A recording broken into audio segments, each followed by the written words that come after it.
Goeiedag geliefde disipel van Jesus en baie welkom by nog 'n episode van In Jesus Bybelstudie. Ek is Jacques Loots en hierdie is episode 22 van ons reeks wat ons noem Geloof wat berge verskuif. En ons kernteks vir hierdie reeks is hoofsaaklik Markus 11 vers 22 en 23 waar Jesus vir sy disipels sê: "Julle moet geloof in God hê. Want voorwaar ek sê vir julle dat elkeen wat vir hierdie berg sê, hef jou op en werp jou in die see." Jesus leer ons hier dat ons woorde dra krag deur die krag van hom wat in ons woon, want hy begin met julle moet geloof in God hê. So uit ons geloof in God kom God se krag in ons en dit werk deur ons, deur dit wat ons spreek, deur dit wat ons glo en dit wat ons in ons vennootskap met hom, in ons hande vat met hom, in ons geloof in hom. Dan raak ons deel van dit wat hy in die hemel 'n werklikheid het, dit wat hy wil sien gebeur hier op aarde, dan word ons deel daarvan. En dan sê hy, kan ons vir ons berg sê, kan ons vir dit wat in ons pad staan om te doen wat God wil hê ons moet doen, om ons missie en ons visie wat hy vir ons in ons harte kom sit het, wat hy wil hê ons moet bereik vir sy koninkryk hier op aarde, ons kan vir daai berg wat in die pad staan daarvan, kan ons sê, hef jou op en werp jou in die see. En ek het hierdie nog nie voorheen gesien en ek wil dit dalk nou net duidelik maak. Hierdie is nie om vir jou vrou te kan sê, gaan gooi jouself in die see nie. Dis uiteraard is hierdie in eensstemming en in samewerking met dit wat sy woord vir ons sê, wat ons kan doen. En dit wat sy hart is, wat hy wil hê, wat hy bereik wil hê in hierdie wêreld. En daarvoor kan ons met ons woorde sê, man, jy's 'n obstakel in my lewe. Jy's 'n obstakel, jy's 'n berg in God, in dit wat God in sy koninkryk wil bereik in hierdie wêreld. Tel jouself op en gaan gooi in die see. Maar waarby ek wil stil staan vandag, is, daar's 'n klousule, as jy dit so wil noem, vir 'n lack of a better word. Maar daar's 'n klousule in hierdie vers, wat gaan verhoed dat die volheid van hierdie belofte in ons lewe verwesenlik. Kom ons begin net weer by die begin en dan gaan ek by daai stukkie stil staan. Want voorwaar ek sê vir julle dat elkeen wat vir hierdie berg sê, hef jou op en werp jou in die see en nie in sy hart twyfel nie. Geliefde van Jesus, ek weet hierdie is offensive vir baie mense. Hierdie is 'n aanstoot vir baie mense, maar ek kan nie net omdat die woord jou dalk aanstoot gaan gee, want hierdie is Jesus wat hier praat en hy praat met sy disippels.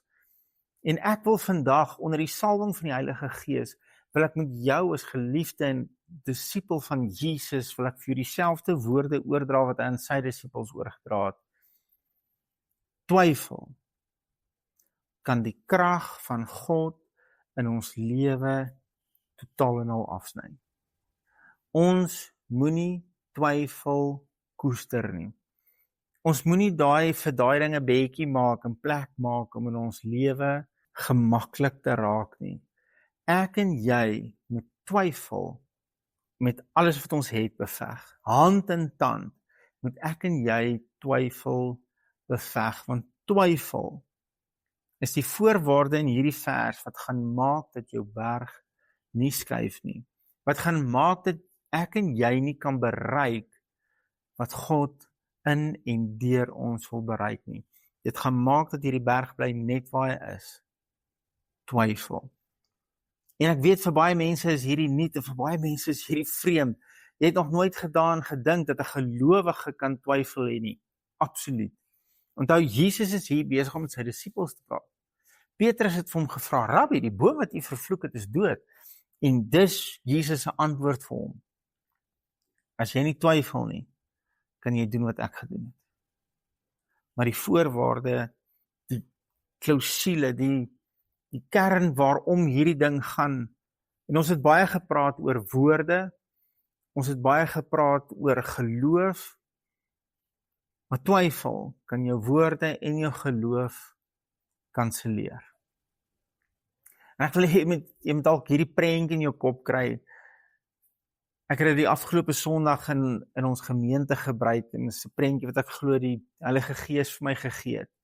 Ek gaan hom op die skerm sit, maar as jy dalk net na hierdie boodskap luister en jy het nie toegang tot die beeldmateriaal nie, kry jy die prentjie in jou kop van 'n chihuahua wat tug of war speel met 'n boerboel. Daar's 'n tou tussen hierdie twee en hierdie twee is besig om aan hierdie tou te trek. Die chihuahua verteenwoordig ons geloof en die boerboel verteenwoordig twyfel in ons lewe. Wie dink jy gaan hierdie fight wen? Ek dink is baie duidelik dat die boerboel is 10 keer groter as die chihuahua. En hy gaan uiteindelik net hierdie geveg los hande wen, net omdat hy sterker en groter is. En ek dink dis wat Jesus hier vir ons wil verduidelik. Jy weet, op 'n stadium vra die disippels vir hom, Here, gee ons meer geloof, en ek wil net soontoe blaai vir ons. Dis in Lukas 17, en in vers 5 sê die apostels aan die Here gesê, gee ons meer geloof. En kyk hoe antwoord Jesus hulle. En die Here sê, as julle geloof gehad het soos 'n mosterdsaad, sou julle vir hierdie moerbeiboom sê, word ontwortel en in die see geplant, en hy sou julle gehoorsaam wees. Hier praat hy van 'n moerbeiboom, in Markus het hy gepraat van 'n berg, ek dink is maar een en dieselfde ding, en hy sê dit vat geloof soos 'n mosterdsaad. Nou ek en jy het dalk nie 'n verwysingsraamwerk van hoe lyk 'n mosterdsaad nie, want op 'n ander plek sê die mosterdsaad is die kleinste van al die sade. Nou die mosterdsaad wat ek en jy nou in Checkers kan koop daar's kleiner saad as dit. Ek dink byvoorbeeld net aan poppiesaad is kleiner as 'n mosterdsaad. Dis nou net so nie verbygaan. En ek glo dis hoekom die Here vir my hierdie prentjie gegee het van die chihuahua en die boerboel, want dis iets waarna ek en jy waarna ons fisies kan verwys. Ons het 'n fisiese verwysingsraamwerk vir 'n chihuahua en 'n boerboel. En hy sê al wat dit vat is geloof soos 'n chihuahua, maar sonder die boerboel. Die chihuahua met die boerboel laat gaan. Die geloof sonder twyfel kan doen net wat God dit gestuur het om te doen.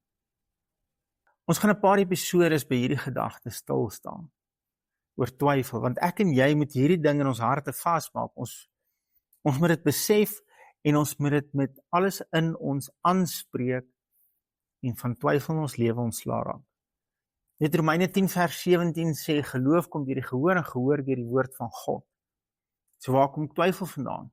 Twyfel kom van enige iets wat in teenstelling is met God se woord. Die nuus, TV-prente, films, jou buurman, jou vriend, allerlei gesprekke en woorde wat na ons lewe toe kom, wat in teenstelling is met God se woord, wat saai dit? Dit saai twyfel en ongeloof. En ek en jy moet daai goed leer erken en ons moet bereid wees, ons moet die guts hê om te sê, hierdie ding is besig om twyfel in my lewe te saai. Ek gaan daai tou knip. Ek gaan van hierdie boerboel ontslaa raak, sodat ek kan bereik wat God vir my oordroom om in hierdie lewe te bereik. En al wat dit verg, is geloof se mosterdsaad.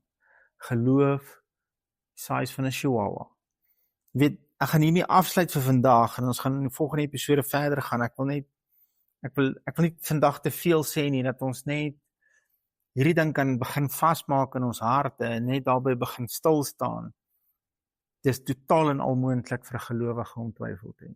Totaal en al, ek sien dit elke dag, ek en jy, as jy jou oor daarvoor gaan begin oopmaak, gaan jy dit oral om jou raak sien en erken.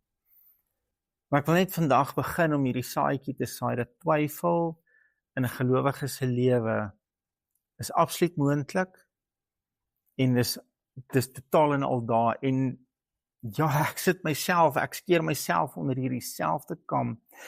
Ek moet self ook amper daagliks in my lewe net aanhou kyk, wat is daar wat twyfel in my lewe kom saai? En as ek twyfel in my hart erken, moet ek vir myself eerlik genoeg wees en mans genoeg wees om vir myself te sê, weet maar jy twyfel in jou hart oor hierdie ding. Waar kom dit vandaan? En gaan sit dit voor die voete van Jesus. En sê, Here, ek is jammer, ek sien, ek erken twyfel in my hart. Ek sien dit raak, en ek kom net dit voor die voete, ek erken dit, En ek vra Heilige Gees, help my om hierdie twyfel te oorwin. In 2 Petrus 1 vers 1 bemoedig Petrus ons met hierdie amazing woorde. Hy sê, Simon Petrus, 'n diensknegt en apostel van Jesus Christus, en kyk aan wie skryf hy hierdie brief, aan die wat net so kosbare geloof as ons verkry het, deur die geregtigheid van ons God en Saligmaker Jesus Christus. Aan die wat net so kosbare geloof as ons ontvang. Geliefde, ek en jy het dieselfde geloof as vir die apostels gehad het, as vir die aanvanklike disippels gehad het.